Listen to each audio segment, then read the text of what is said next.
They demolished my family's 80-year-old bridge with a bulldozer at 6 a.m. on a Tuesday. Stood there filming on their phones, laughing while the stones my grandfather laid in 1943 crumbled into the creek. What they didn't know?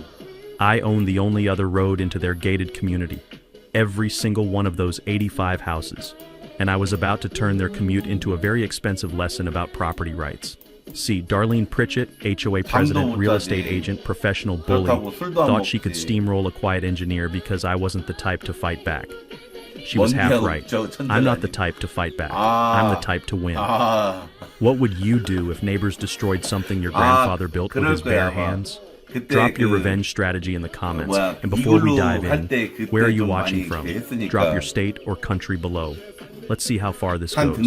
My name is Garrett Sullivan, 54 years old, third-generation civil engineer, living on 127 acres in semi-rural Pennsylvania, 40 minutes outside Pittsburgh. The kind of place where you wake up to creek water hissing over limestone instead of traffic noise. Where your morning coffee comes with the smell of wet oak leaves and diesel from a Dodge pickup that's older than most marriages. The property's been in my family since 1938. My grandfather, Pop Sullivan, bought it during the Depression and built everything himself, including in 1943 a stone and timber bridge over Blackwater Creek.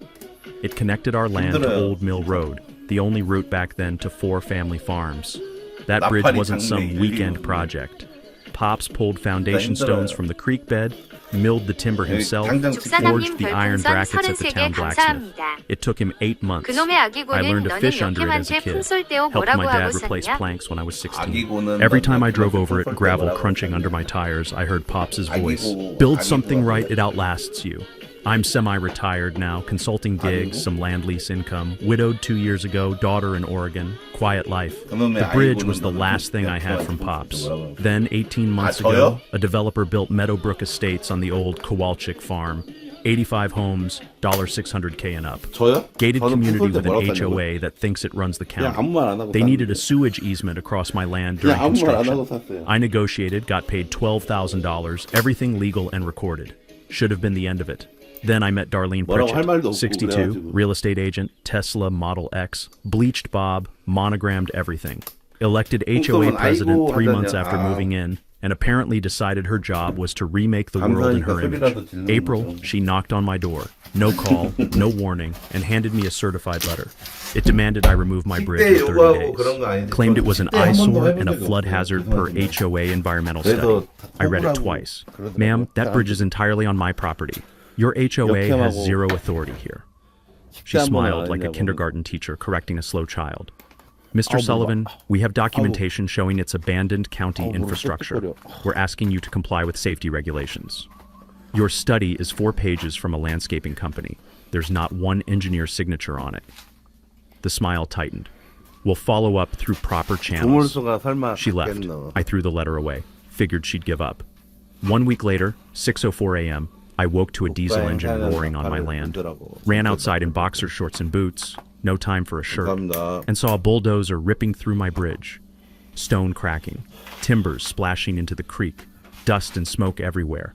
I screamed at the operator. He waved me off. Lady said it's county demo, got a work order. That's my bridge. He didn't stop. And then I saw them. 3 SUVs parked on my access road. Darlene and 2 HOA board members standing there filming on their phones. One of them laughing. I called 911, hands shaking. The sheriff arrived 40 minutes later. Bridge was rubble. The deputy took a report, said it was a civil matter. I'd have to sue. Darlene handed him a folder, calm as Sunday morning. Officer, we removed a hazard. We actually saved the county a lawsuit. I stood there in my underwear, covered in dust, and realized she didn't see me as a person, just an obstacle to bulldoze through. I walked back to my porch and sat. The smell of crushed limestone hung in the air. The creek ran muddy with debris. And I decided, if Darlene wants to play with property rights, I'll show her what a civil engineer knows about roads. Because I just remembered something very interesting about Old Mill Road. I hired a lawyer the next morning, Mitch Kowalski. Local guy, does land disputes and the occasional DUI. We went to high school together. He took one look at the photos of my demolished bridge and said, Garrett, This is the most clear-cut property destruction case I've seen in 20 years. We filed two things, an emergency injunction to prevent further damage and a lawsuit for $78,000 in damages. That number wasn't random. $35K for reconstruction, $25K for historical value, $18K for emotional distress. The sheriff's report was frustratingly vague. Civil matter, no clear criminal intent. But the county building inspector confirmed what mattered. The bridge was 100% on my property, fully legal, and Darlene's crew had zero permits for anything. Then Darlene's lawyers tried to get clever. They filed a counterclaim arguing my bridge had been in public use for 80 years. People drove over it to access Old Mill Road, so it should have become county property by now, something called adverse possession. When Mitch read their filing, he actually laughed out loud. Garrett, they clearly didn't do their homework. Why not? Because adverse possession only works if the real owner abandoned the property or stopped maintaining it. You've got 30 years of receipts for bridge repairs in your filing cabinet. He was right. I'd kept everything. Every plank replacement, every bag of gravel, every can of wood sealant. My dad taught me that. He used to say, paper trail beats memory in court every single time. We submitted decades of maintenance records, photos of my private property signs, and tax documents showing the bridge was always listed as part of my assessed property value. The judge dismissed their counterclaim in 3 weeks flat. I won't lie, that felt good. But it was just round one. Darlene wasn't the type to back down.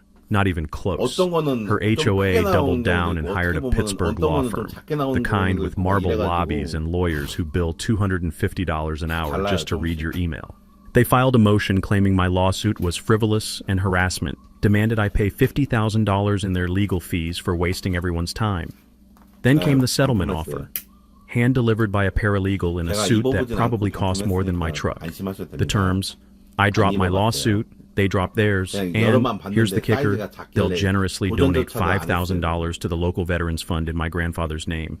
Mitch brought it to me at the diner, slid the paper across the table while I was halfway through a burger. It's a PR play, he said quietly. Makes them look reasonable in front of a judge. We tried to settle, Your Honor. We even offered charity in his grandfather's name. I stared at the number. $5,000. Mitch, my grandfather, spent 8 months building that bridge with his hands. They tore it down in 40 minutes while filming it on their phones, and now they want to slap his name on a charity check and call it even? That's the play. I pushed the paper back. Tell them no. You sure? This could get expensive? I'm sure. That's when Darlene went nuclear. 2 days later, a friend forwarded me screenshots from Meadowbrook's private Facebook group. The HOA had over 200 members, and apparently I was the hot topic. Darlene's post read, local landowner blocking community safety improvements, refuses to cooperate with flood mitigation efforts that could protect your families. Some people care more about old junk than their neighbor's well-being. Another post mentioned me running outside in my underwear and hinted I might be going through something after my wife's death. The comments piled on. Sounds unstable. Why is the county allowing this? Our property values are dropping because of one guy? It spread to next door within hours. Someone started a thread. Is Garrett Sullivan the problem with our neighborhood? I don't do social media. Never have. But watching strangers call me unstable and selfish, people who'd never met me, never heard my side, that stung more than I expected. Lyle called that night. Garrett, you see what they're posting about you? Yeah. You gonna respond? I was on my porch watching the sun set over the creek. The air smelled like incoming rain, that sharp, clean ozone smell mixed with mud from the bank. No. What? Why not?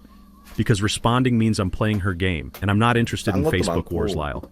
Then what are you interested in? Winning. There was a pause. You got a plan? Working on it. I hung up and pulled out my old Rolodex. Yeah, I still have one. Actual paper cards in a spinning file. I'm 54. Soon. I started flipping through names. Engineers I'd worked with over 30 years, surveyors who owed me favors, county clerks who'd been around long enough to remember when handshake deals still meant something, people who knew where the skeletons were buried, figuratively speaking.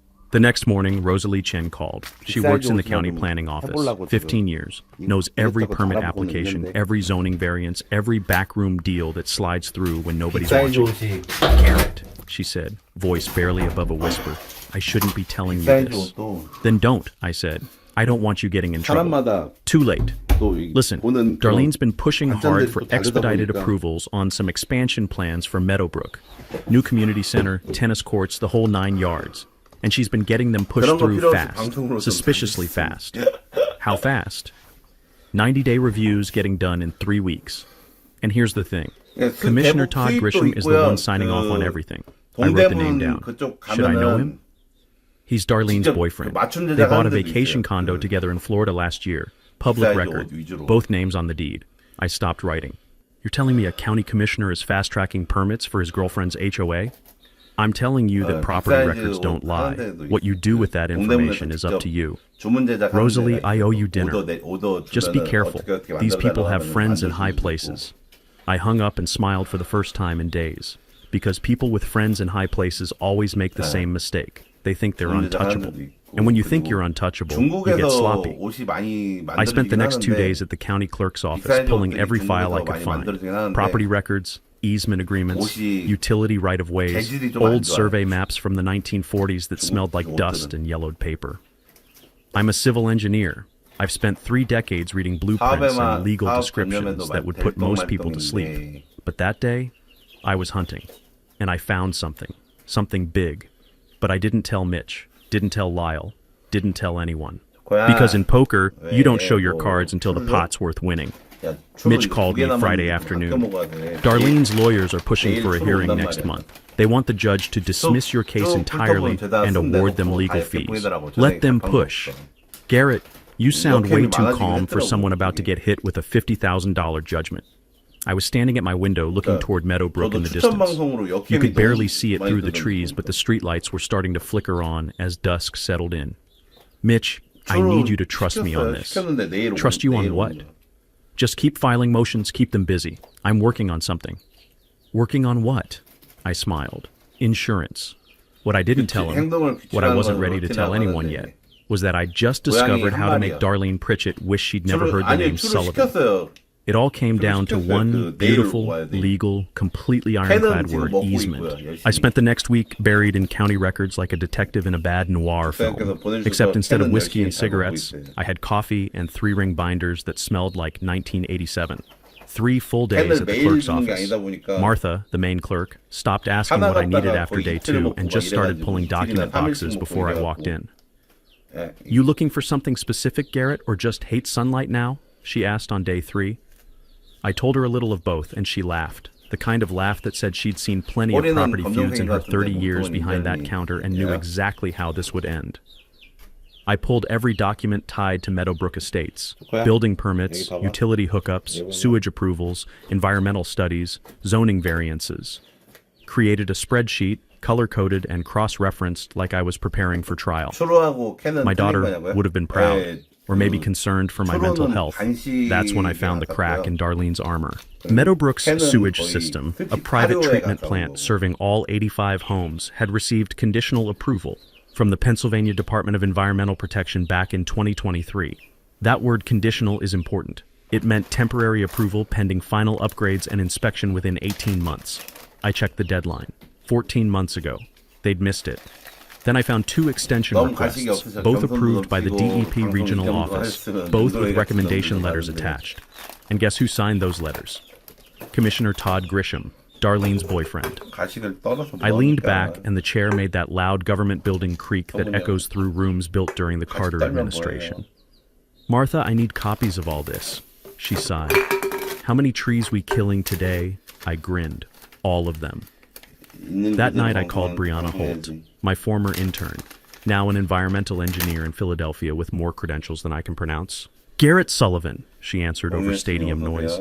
This better be good. Phillies are losing and you're interrupting my suffering. I explained the expired permit situation, and she whistled low through her teeth. If they're operating on an expired conditional permit, that's a violation. DEP won't catch it unless someone complains, but once it's flagged, mandatory inspection within 60 days. If the system fails, they could get shut down entirely.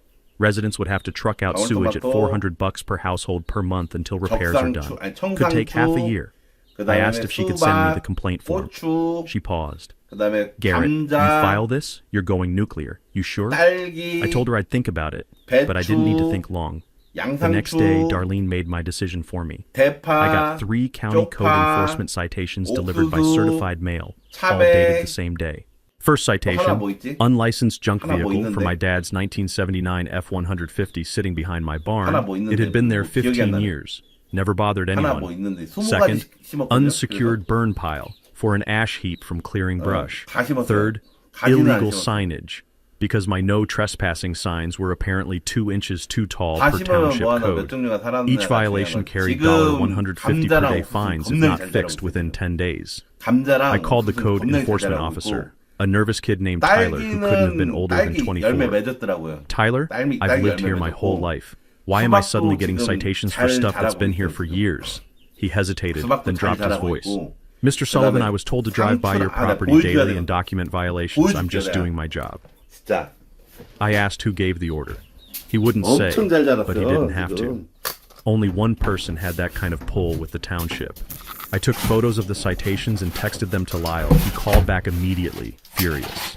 Garrett, nobody else in this township's gotten a citation in 6 months. This is targeted harassment. I told him I knew, and I told him what I was planning to do about it. There was a long silence on his end. Then he started laughing. That deep, wheezing laugh he gets when something's either brilliant or completely insane. You're really gonna do it? He asked. I said yes.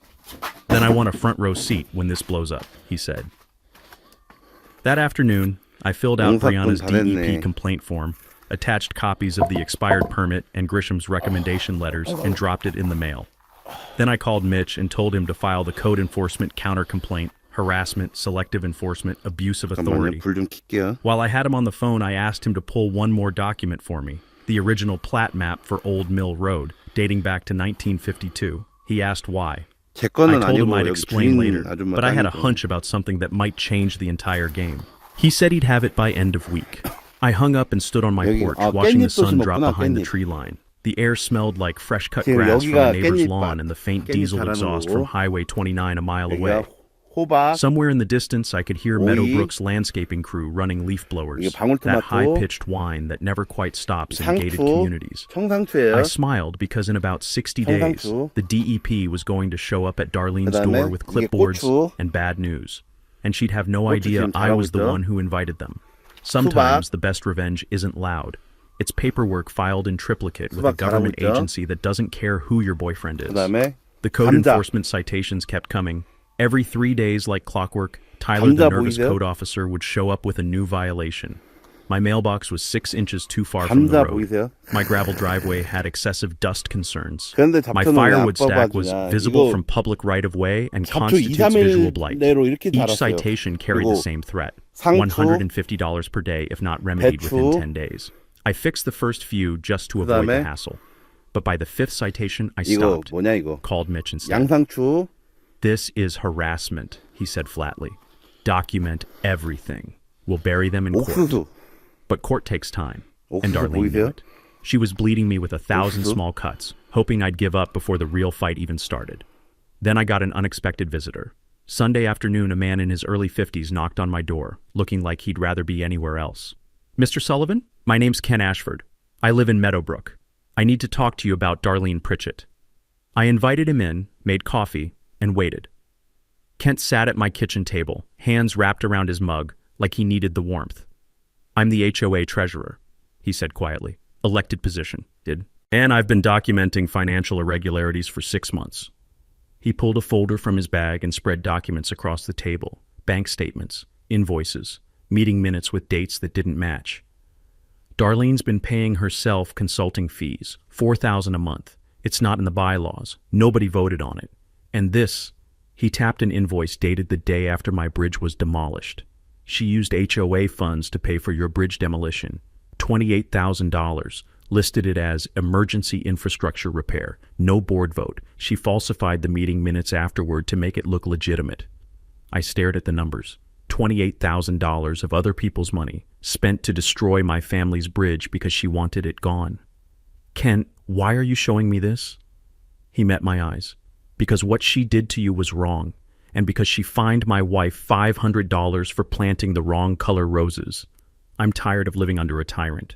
I asked if he understood the risk. If Darlene found out he'd leaked financial records to me, she'd make his life hell. He smiled grimly. She already does. At least this way I'm fighting back. I made copies of everything and shook his hand. You're a good man, Kent. He shrugged. I'm just an accountant who hates fraud. After he left, I sat with the documents and started piecing together the pattern, the expired septic permit, Todd Grisham's signed recommendation letters, the falsified HOA minutes, the embezzlement. It wasn't just about my bridge anymore. Darlene and her boyfriend had built a little empire of corruption, and they'd gotten away with it because nobody had bothered to look closely, until now. I picked up my phone and called Andrea Walsh, a local investigative journalist who'd written a few solid pieces about county corruption over the years. Andrea, it's Garrett Sullivan. I've got a story for you. She sounded interested but cautious. About the bridge dispute? I read about that. I told her it was bigger, much bigger. How about county commissioners taking money from developers, HOA presidents embezzling and committing fraud, environmental permits being covered up? Long pause. Mr. Sullivan, if you're serious, I need documentation. I told her I had 400 pages of it. When can we meet? She asked. We met the next day at a diner halfway to Pittsburgh. I brought the binder. She brought a recorder and a legal pad. For 2 hours, I walked her through everything. The bridge demolition, the code enforcement harassment, Grisham's conflict of interest, the expired septic permit, Kent's financial records showing embezzlement and fraud. She took notes, asked sharp questions, requested copies of key documents. When I finished, she sat back and exhaled slowly. This is a legitimate scandal, she said. But I need to verify some of this independently before I can publish. Give me a week. I told her to take whatever time she needed, but to be careful, Darlene had friends in the county government. Andrea smiled. Mr. Sullivan, I've been doing this for 15 years. I know how to protect my sources. She published 5 days later. The headline ran online first. County Commissioner linked to developer in land dispute. Ethics questions raised. The article laid out Grisham's relationship with Darlene, the expedited permits, the campaign contribution from Meadowbrook's HOA PAC, with Darlene listed as treasurer. It didn't mention the embezzlement yet. Andrea was holding that for a follow-up once she verified Kent's documents independently, but the damage was immediate. The article got picked up by a Pittsburgh TV station. By that evening, news vans were parked outside the county courthouse. Grisham released a statement denying wrongdoing, but the county ethics board announced an investigation within 48 hours. My phone started ringing. Other reporters wanting interviews, township supervisors suddenly interested in my code enforcement complaints, even a few Meadowbrook residents reaching out to apologize. I didn't answer most of the calls, just sat on my porch, watching the sun set over the creek, and smiled. Because for the first time since that bulldozer showed up, Darlene wasn't controlling the story anymore. I was. And the best part? She had no idea how much more ammunition I still had. The road, the expired easement, the DEP complaint working its way through the bureaucracy. I was just getting started. Lyle texted me that night. You magnificent bastard, she's spiraling. I texted back, good. The media firestorm around Grisham lasted 3 days before the real bombshell dropped. Andrea called me Tuesday morning, voice buzzing with energy. Garrett, I verified Kent's documents. The embezzlement story runs tomorrow, but I wanted to give you a heads up, it's going to get ugly. I thanked her and hung up, then I called Mitch. It's time, I said. Time to show them what I really own. Wednesday morning, while Andrea's embezzlement article was setting the internet on fire, Mitch filed 2 documents with the county. First, formal notice that I was withdrawing public access to Old Mill Road, effective in 30 days. Second, notification that the utility easement Meadowbrook had been using for sewage and power lines across my property had expired due to a clerical error in the original agreement, and I was not renewing it. Both documents were public record. Both were completely legal. And both landed like grenades in the middle of Darlene's already burning world. My phone rang within an hour, county engineer's office sounding panicked. Mr. Sullivan, we're reviewing your filing about Old Mill Road. Our records show this as a public road.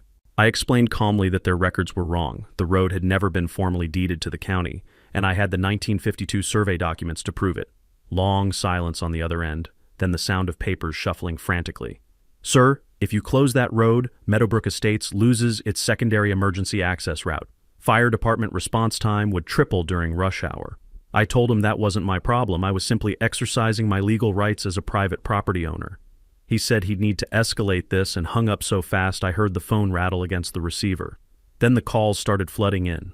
Fire chief, township supervisors, county planning director. Everyone's suddenly very concerned about public safety and emergency access and community welfare. I gave them all the same answer. The road is private, always has been, and I'm within my rights to restrict access. If Meadowbrook wants continued use, they're welcome to negotiate an easement agreement at fair market rates. One supervisor actually sputtered, "But Mr. Sullivan, you can't just—" I cut him off politely. "Actually, sir, I can. Check the deed records." By noon, the story had leaked to reporters. Andrea called again, barely containing her excitement. "Garrett, is it true you own the only alternate route into Meadowbrook?" I confirmed it.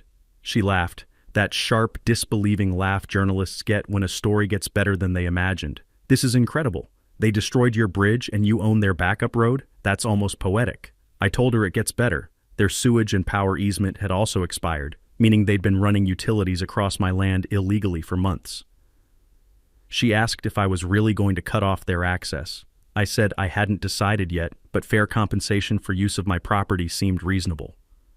"What's fair compensation?" she asked. I leaned back in my chair, heard that satisfying creak of old wood. A rebuilt bridge would be a good start. The panic inside Meadowbrook was immediate and total. Emergency HOA meeting called for Thursday night. Kent texted me updates in real time, residents shouting, some demanding Darlene resign, others talking about lawsuits, a few already calling real estate agents to list their homes before property values tanked. The meeting recording leaked to me by Friday morning, probably from 3 different sources.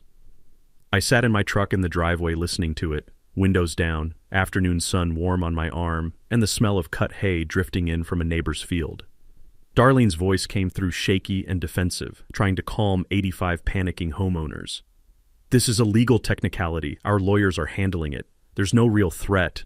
But a resident cut her off, voice shaking with fury. "You told us everything was handled. Now we find out our president embezzled HOA funds and we might lose sewage service?" Another voice, older and frightened. "My mother is 78. What happens if there's a medical emergency and ambulances can't get through because you pissed off the wrong neighbor?" Darlene had no good answers, just stammering excuses and empty promises. And me? I sat on my porch that Friday evening, watching the sun sink behind the trees, the sky going orange and purple like a bruise, the creek making that gentle rushing sound it always makes when the water's high. I felt something I hadn't felt in months. Control. Not revenge yet, just the simple, satisfying knowledge that I held every card that mattered. Infrastructure is power. Roads, utilities, access, these aren't luxuries. They're necessities. And I owned them all. My phone buzzed. Text from Lyle. "Bro, Meadowbrook Facebook group is melting down. This is better than any poker game we've ever played." I smiled and typed back, "Game's not over yet. Now comes the fun part." Saturday morning, my kitchen became a war room. 5 people showed up by 9 a.m., and the smell of fresh coffee mixed with the nervous energy of people about to plan something that could either be brilliant or completely backfire. Mitch sat at the head of my kitchen table with legal pads stacked like ammunition. Lyle leaned against the counter grinning like a kid on Christmas. Rosalie from the county planning office brought her laptop and a flash drive that she definitely wasn't supposed to have. Judge Harlan Meeks, retired 76, still sharp as a tack, sat reading through documents with glasses perched on his nose. And Brianna Holt, my former intern turned environmental engineer, had driven up from Philadelphia with a folder full of DEP regulations thick enough to kill someone. "All right," Mitch said, clicking his pen in that rhythm he does when he's thinking. "Let's talk endgame. Garrett's got leverage, the road, the expired easement, public sympathy, Darlene under investigation for embezzlement. Question is, what do you actually want?" I'd been thinking about this for days. Not revenge, not to hurt innocent people, just justice. "I want my bridge rebuilt," I said. "Historically accurate, proper materials, done right. I want a written apology from the HOA published in the local paper. I want fair compensation for the easement going forward, market rate, not whatever lowball number they'll try. And I want Darlene Pritchett out of the HOA presidency." The room went quiet for a second. Then Judge Meeks looked at me over his glasses. "Son, that's all reasonable. But here's what you need to understand. If you push too hard, you become the villain. Judges and juries remember vindictive winners. You need to give them a way to save face, barely an inch, but something." Lyle snorted. "Judge, she demolished his grandfather's bridge while filming it and laughing. How much face does she deserve?" The judge smiled slightly. "Legally? None. Strategically? Just enough that Garrett walks away looking like a hero instead of a bully." I asked how we do that. Brianna jumped in first. The DEP complaint I helped you file is already in the system. They'll inspect Meadowbrook sewage treatment plant within 60 days. When, not if, when it fails inspection, the state mandates upgrades or shuts them down. That's not you being vindictive. That's bureaucracy doing what it does. Rosalie nodded. Same with the ethics investigation on Grisham. That's official now. Once those findings go public, it shows a pattern of corruption that has nothing to do with personal revenge. You're just the citizen who noticed and reported it. Lyle grinned. So you're letting the government be the bad guy while you sit back looking reasonable. I love it. Mitch pulled out a draft settlement proposal, 40 pages, exhibits attached, the kind of document that makes normal people's eyes glaze over but makes lawyers weep with joy. Here's the play. We request a public mediation hearing at the township supervisors meeting. It's recorded, it's open to the public, and Darlene can't hide behind her lawyers in some private conference room. You present your terms in front of residents, media, everyone. If she accepts, great. If she refuses, you look reasonable and she looks like the problem. I liked that. Sunshine is the best disinfectant, as they say. Judge Meeks tapped the document. Terms need to be specific. No vague language she can weasel out of later. Brianna suggested numbers. For the easement renewal, $500 per month for 20 years. That's fair market rate for commercial utility access in rural Pennsylvania. I checked 3 comparable properties. For the bridge reconstruction, you get bids from 3 licensed contractors and the HOA pays the median bid. No negotiation, no substitutions. Mitch wrote it down. And the apology? I thought carefully. It needs to name me personally, name my grandfather, acknowledge that the demolition was unauthorized and wrong, and it runs in the Township Gazette for 2 consecutive weeks, plus gets posted at the Meadowbrook main entrance where everyone can see it. Rosalie grinned. Oh, Darlene's going to hate that. I shrugged. She should have thought about that before she brought the bulldozer. Then we talked risks. What if Darlene flat out refused? Mitch explained I could legally close the road and terminate the easement, but it would hurt innocent residents, and public opinion could turn against me. You don't want to be the guy who blocked Grandma's ambulance, he said bluntly. Judge Meeks suggested a compromise. Close the road to regular traffic, but grant an exception for emergency services. Fire trucks, ambulances, police, they still have access. Soccer moms and commuters? They take the long way around Highway 29. That pressures the HOA without endangering lives. Brianna added, same with utilities. You don't shut them off immediately. You notify them the easement expired and give 30 days to negotiate renewal. They ignore you, then you pull the plug. We spent another hour on contingencies. What if she countersues? What if residents start a petition? What if the media spins this against me? By the time everyone left around noon, I had a plan that felt bulletproof and a binder so thick you could use it as a doorstop. Lyle was the last one out. He clapped my shoulder at the door.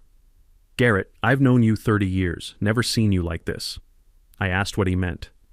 He grinned, focused, a little scary, honestly. Remind me never to piss you off. I laughed. Lyle, I'm not scary. I'm just an engineer who actually read the contracts. After they left, I stood at my kitchen window looking toward Meadowbrook. You could barely see it through the trees, but I knew it was there. Those perfect streets and matching mailboxes and the HOA president who thought rules didn't apply to her. The house smelled like coffee grounds and old paper, that musty scent legal documents get when they've been photocopied too many times. Outside, a crow landed on my porch railing and cocked its head at me, like it was asking what came next.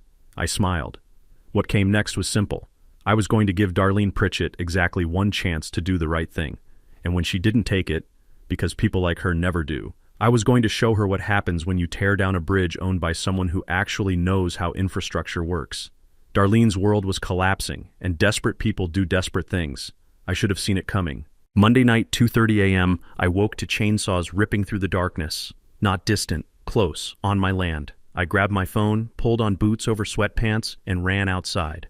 2 men I'd never seen were cutting down oaks along Old Mill Road's boundary, dropping 60-year-old trees across the road in clouds of sawdust. The smell of fresh-cut wood and chainsaw exhaust filled the air, mixed with that sharp ozone scent night air gets in Pennsylvania spring. I started filming as I ran toward them, shouting over the noise. "This is private property. What the hell are you doing?" The guy running the chainsaw looked up, saw me, yelled something to his partner. They dropped tools and sprinted for a white rental pickup. I got close enough to film faces, got the truck in frame as they peeled out, gravel spraying, called 911 immediately, hands shaking.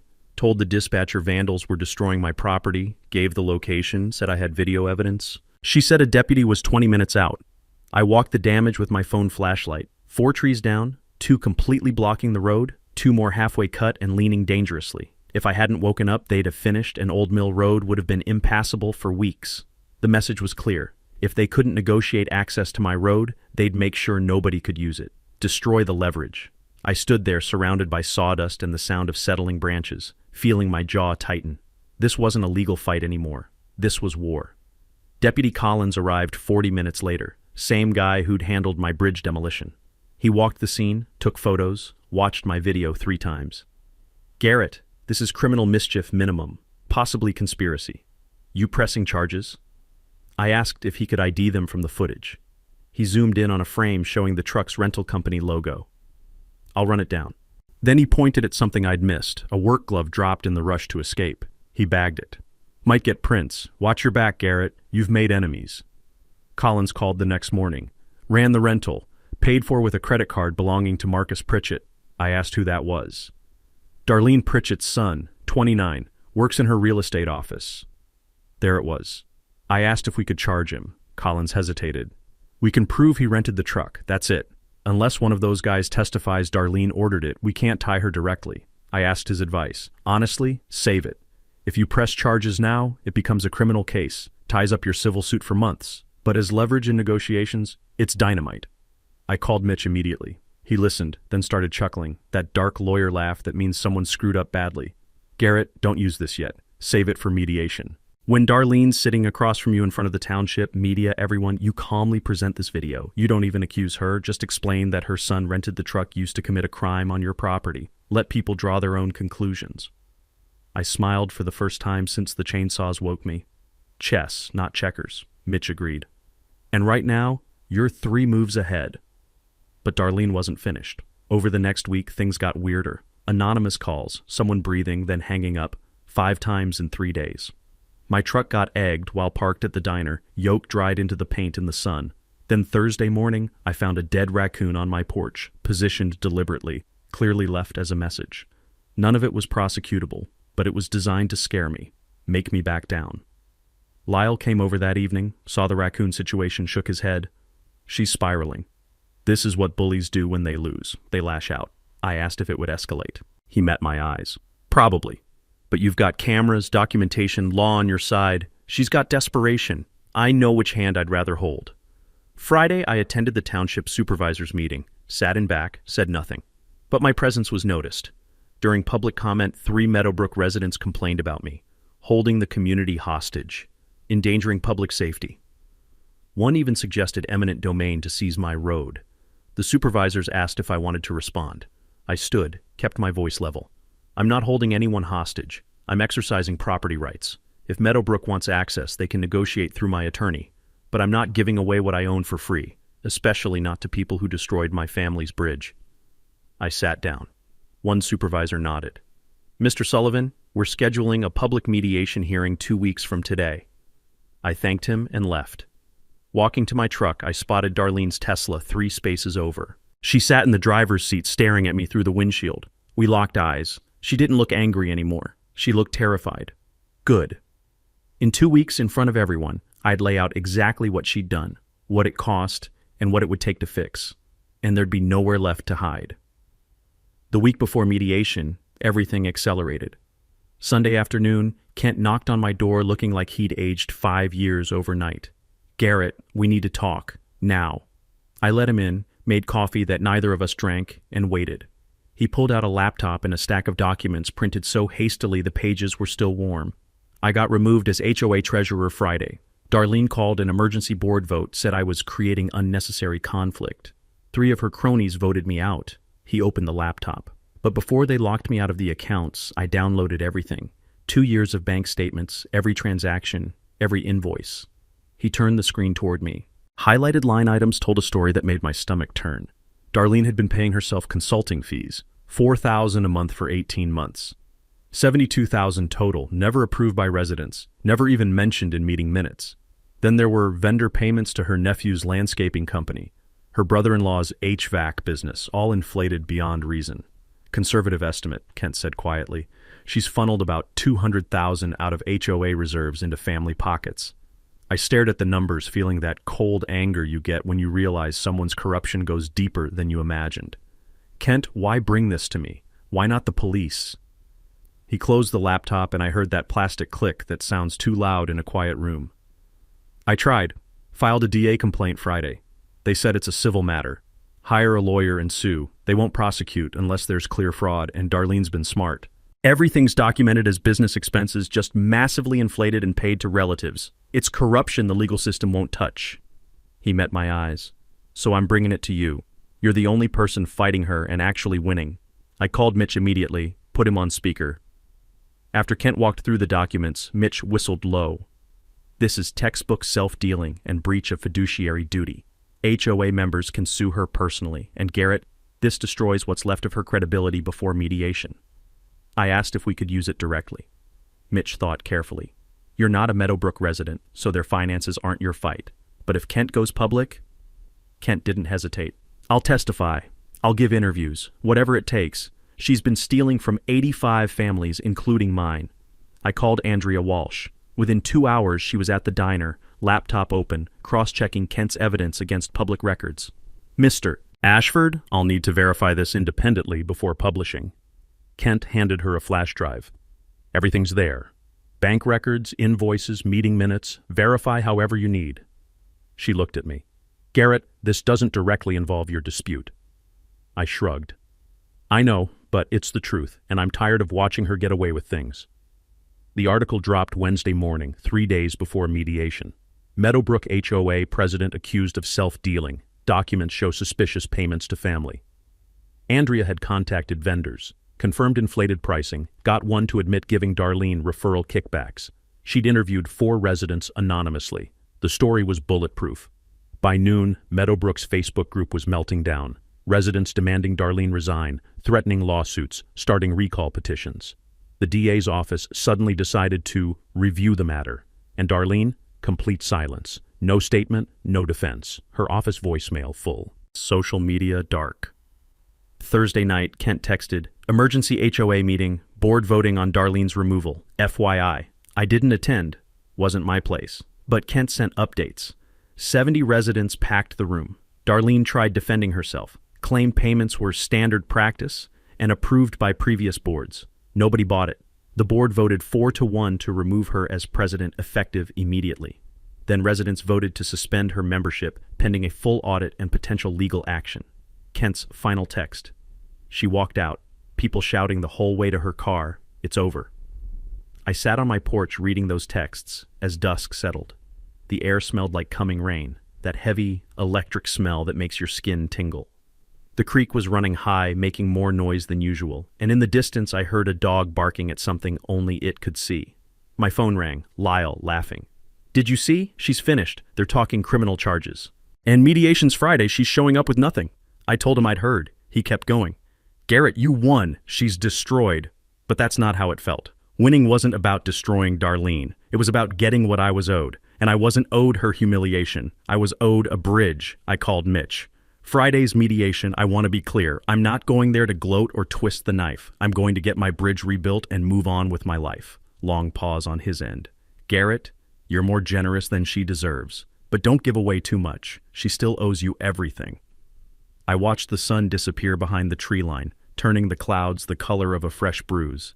Mitch, I know what she owes, but I also know Pops wouldn't want me winning by being cruel.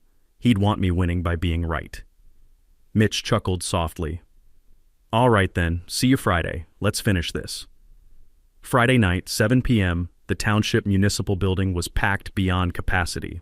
Fire marshal limit was 150. At least 200 people crammed inside, standing along walls, sitting in aisles.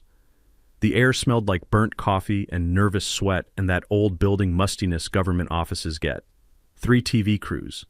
Live stream running with over 5,000 watching. I sat at one table with Mitch. Across from us, Darlene and a lawyer who looked fresh out of law school, probably the only one willing to take her case. She looked diminished. Hair not perfect. No Tesla keys. No monogrammed anything. Just someone who'd run out of road. Supervisor Chen spoke first. This mediation addresses the dispute between Mr. Garrett Sullivan and Meadowbrook Estates HOA. Mr. Sullivan requested this hearing. Please proceed. I stood.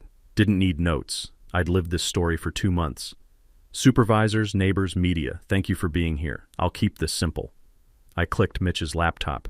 Photos appeared on the screen. My bridge before demolition, 80 years old and solid.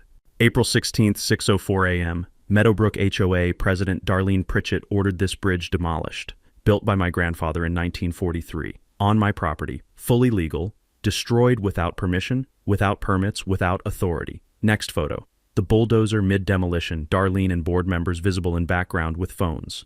Here they are watching and filming. One is laughing. The room went silent except for camera shutters. I clicked through Facebook screenshots. After destroying my bridge, Miss Pritchett called me unstable on social media, claimed I was blocking safety improvements. Next, code enforcement citations. Then came harassment, weekly violations for things that existed on my property for decades. Code enforcement admitted they'd been ordered to target me. Darlene's lawyer whispered urgently. She stared at the table. Then this. I played the chainsaw video. Men cutting trees at 2:30 a.m., fleeing when confronted. Sabotage attempt. Sheriff traced the rental truck to Marcus Pritchett's credit card. Her son. Murmurs rippled through the crowd. Darlene went pale. I haven't pressed charges because I'm not interested in revenge. I want justice. I turned off the projector and faced the room directly. During this fight, I discovered something. I own Old Mill Road, the private road that's Meadowbrook's emergency access. I have the 1952 deed, their utility easement for sewage and power, expired 14 months ago due to their clerical error. They've been operating illegally. Several Meadowbrook residents looked sick.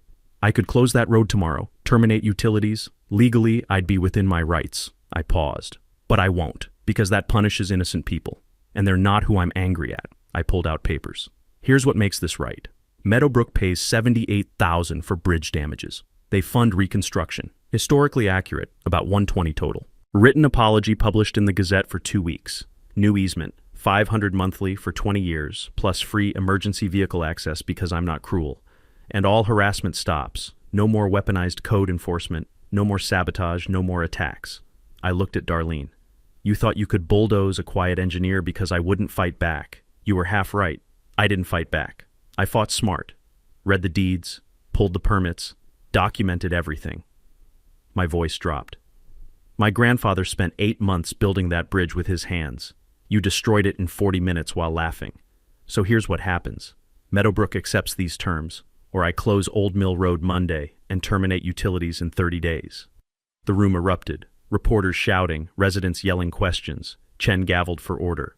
After a chaotic minute, he called 15-minute recess. Darlene and her lawyer huddled in the corner. I sat down, hands steady for the first time in weeks. When we reconvened, Meadowbrook's interim board president, a nervous accountant named Patterson, stood. Mr. Sullivan, the interim board has reviewed your terms. We accept.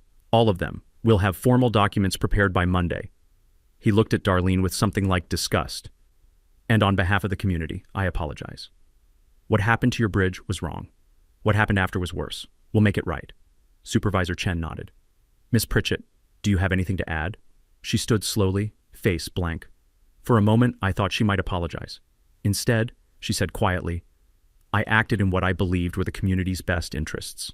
That was it. No apology, no acknowledgement, just deflection. Chen's expression hardened. The terms are accepted. This mediation is concluded. The room exploded. Reporters rushing forward. Residents mobbing Patterson with questions. Cameras everywhere. I stayed seated, watching Darlene walk toward the exit. People moved aside like she was contagious. At the door, she turned and looked at me one last time. I didn't look away. Didn't gloat. Just held her gaze until she left. Outside in the parking lot, the night air was cool and clean, smelling like fresh-cut grass from the township lawn. Lyle was waiting by my truck, grinning. You did it, man. You actually did it. Mitch clapped my shoulder. Garrett, in 30 years of law, I've never seen someone dismantle an opponent that thoroughly without raising their voice. I looked up at the stars. Clear night. Milky Way visible like spilled salt. I didn't dismantle her, Mitch.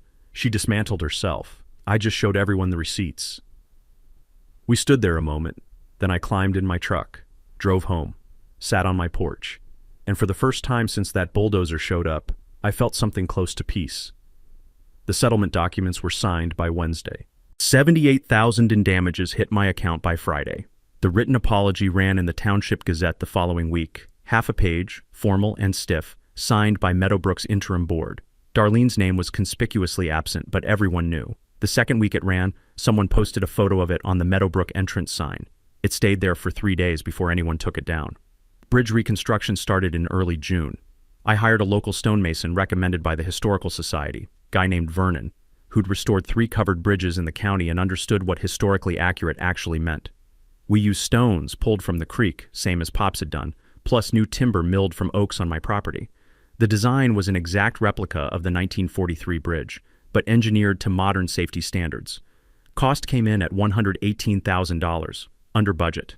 Vernon said that never happens, but I think he undercharged because he believed in what we were building. On a Saturday in July, I invited the township to a stone setting day volunteer event where people could help place stones under Vernon's supervision.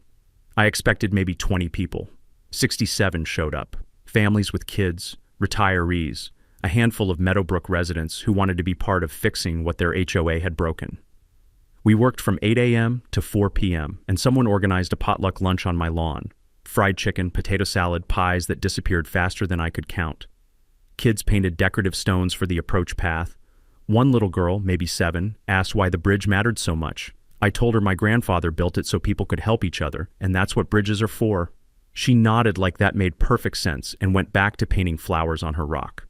The dedication ceremony happened in September. Small plaque installed on a limestone post. Sullivan Bridge, built 1943 by William Pops Sullivan, rebuilt 2025 by the community. My daughter flew in from Oregon with my 2 grandkids, ages 5 and 3. Judge Meeks gave a short speech about legacy and accountability that made half the crowd tear up. When it was my turn to speak, I kept it brief. Pops always said a bridge connects people. This one almost divided us, but in the end, it brought us together. That's what he would have wanted. My granddaughter ran across the bridge laughing, and that sound, her joy mixed with the creek rushing below and the smell of fresh oak planks, that was the moment I knew we'd done it right. The bigger impact came later. I established the Pops Sullivan Trade Scholarship, annual $5,000 award for local high school graduates pursuing civil engineering, construction trades, or skilled labor. Funded it with $100,000 from the settlement in my savings, set up as a perpetual trust. First recipient was Kent's daughter, 17, wants to be a surveyor. At the award ceremony, she told me her dad talks about integrity now, about standing up when things are wrong. Said watching him help me gave her courage to speak up about things she sees. That hit me harder than I expected. Meadowbrook reformed too. New board, elected by residents, implemented transparency rules, monthly financials published online, all votes recorded, independent audits annually. Several residents thanked me personally. You saved us from worse corruption down the line, one said. I didn't feel like a savior, just felt like someone who'd refused to let a bully win. The county updated permit tracking systems after my case exposed how things had slipped through. Old Mill Road got an official historical marker from the township. And Darlene? She moved away 3 months after mediation. House sold at a loss. Last I heard, she was in Arizona. I don't think about her much anymore. 6 months after the bridge dedication, on a cold March morning, I'm sitting on my porch with coffee, watching sunrise paint the creek orange and gold. My phone buzzes. Text from Patterson, Meadowbrook's president. Mr. Sullivan, spring potluck is Saturday. You're invited as guest of honor. No pressure, just wanted you to know you're welcome. I smile and type back, I'll bring potato salad. Later that day, I walk down to the bridge, run my hand over the stones, smooth and solid. Moss already starting to grow in the mortar gaps like it's been there forever. A pickup truck crosses, driver waves. I wave back. This is what Pops meant about building things that last, not just the stone and timber, the connections, the trust, the knowledge that when someone tears something down, a community can choose to build it back better. Now here's my question for you. Have you ever dealt with an out-of-control HOA, a corrupt board, or a neighbor who thought they were untouchable? Drop your story in the comments. I want to hear how you fought back. And if you're currently in a battle like mine, tell us where you're stuck. This community has your back. If you loved watching justice happen, hit that subscribe button and ring the bell, because we've got more stories of underdogs beating the system. Share this with someone who needs to see that you can win when you're on the right side of the law and the deed. Let's make sure every bully out there knows you can't win when you're wrong and someone's paying attention. Next time, a landlord tries to evict a tenant for unauthorized repairs. Big mistake. Turns out the tenant is a licensed contractor, and the building has 47 code violations. You won't believe how this ends. See you then. That's a wrap for today's episode on HOA Stories. If you enjoyed watching karma in action, smash that like button, comment your thoughts, and let us know if you've dealt with HOA madness too. Subscribe so you won't miss the next HOA meltdown we post.